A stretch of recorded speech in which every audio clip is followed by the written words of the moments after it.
Story on how to develop emotional intelligence. Rahul had always been seen as brilliant.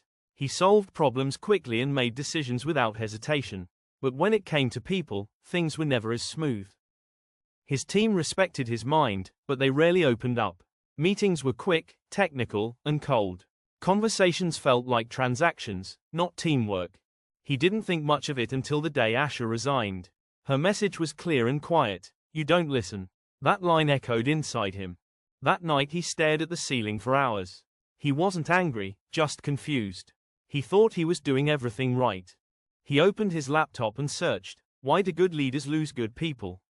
Article after article repeated one phrase: emotional intelligence. The term felt vague to him. He thought emotions were for personal life, not business. But curiosity took over, and he kept reading. He found that emotional intelligence meant knowing your emotions, managing them, and understanding others. Not just knowing what to do, but knowing how to relate. He discovered 5 parts: self-awareness, self-regulation, motivation, empathy, and social skills. He looked at the list and realized he lacked most of them.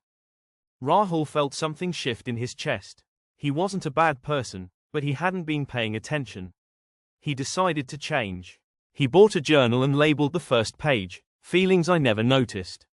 The first entry simply read, "I felt irritated today. I think I snapped." The second day, he wrote, "I avoided giving feedback. I felt afraid they'd dislike me." Writing it down gave him clarity. Soon, his journal had entries for every night. He noticed how anger usually came when he felt powerless, and how silence often meant sadness. At work, he began watching himself. In one meeting, he caught himself interrupting. He stopped, apologized, and let the person finish. It was awkward, but afterward, the person smiled at him.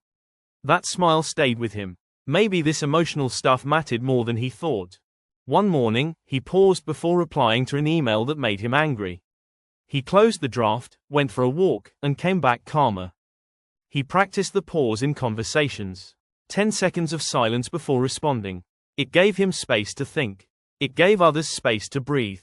He started labeling emotions in real time. That's anxiety, that's guilt, that's relief. Naming the feeling took away some of its power.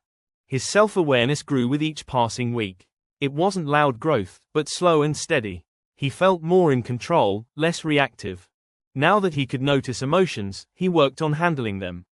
Self-regulation became his next focus. He read techniques to manage stress. He tried breathing exercises, long walks, and setting boundaries.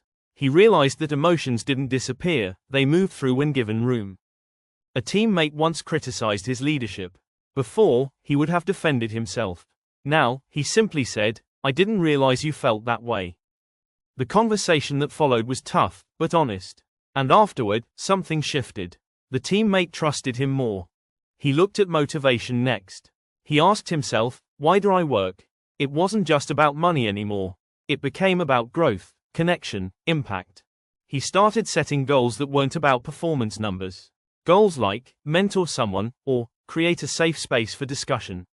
They felt more real. Motivation shifted from fear of failure to desire for purpose. It gave his work a new sense of meaning. Empathy was his biggest challenge. Listening without fixing, feeling with, not over, sitting in silence without rushing to speak. He practiced eye contact. He practiced asking follow-up questions. He practiced saying, "That sounds hard," instead of, "Here's what you should do." People noticed. They opened up. One person said, "You're different lately. It feels easier to talk to you." He didn't say anything, just smiled. He realized empathy wasn't about being emotional, it was about being emotionally available. There was a difference, and it mattered. He worked on social skills slowly. Saying good morning with warmth. Remembering names. Thanking people personally. Giving praise publicly. He started checking in on people, not just their progress. "How are you doing?"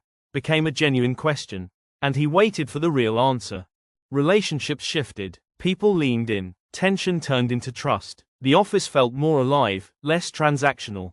Mistakes still happened. He still got impatient sometimes. But he caught it faster. He apologized more. He forgave himself, too. Emotional intelligence didn't make him perfect. It made him honest, with himself and with others. That honesty made room for change. He saw that the workplace didn't need louder voices, it needed deeper listening. People didn't need a genius, they needed someone who saw them. Ash's words returned to him often. You don't listen. Now, he did, deeply, not just to respond, but to understand.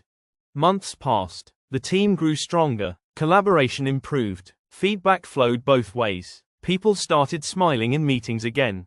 Someone asked him how he changed so much. He replied, I started paying attention to things I used to ignore. His journal became a companion. Every entry was a mirror. It showed him who he was becoming, one reflection at a time. At home, he was more patient. His partner noticed. Arguments became discussions. Silence became comfort, not distance. He realized that emotional intelligence wasn't a work skill. It was a life skill. It belonged everywhere, in homes, in teams, in friendships. He began sharing what he learned. Quietly, without preaching, just modeling a different way of showing up. People noticed. One by one, they began doing the same. Breathing before reacting, listening before replying, asking before assuming. The change rippled outwards, like a quiet wave, all from one decision, to understand himself and others more deeply. He thought about the boy he used to be. Smart, fast, proud, always pushing, always proving, never pausing.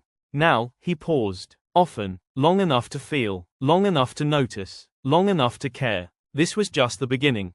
But it was enough to change everything.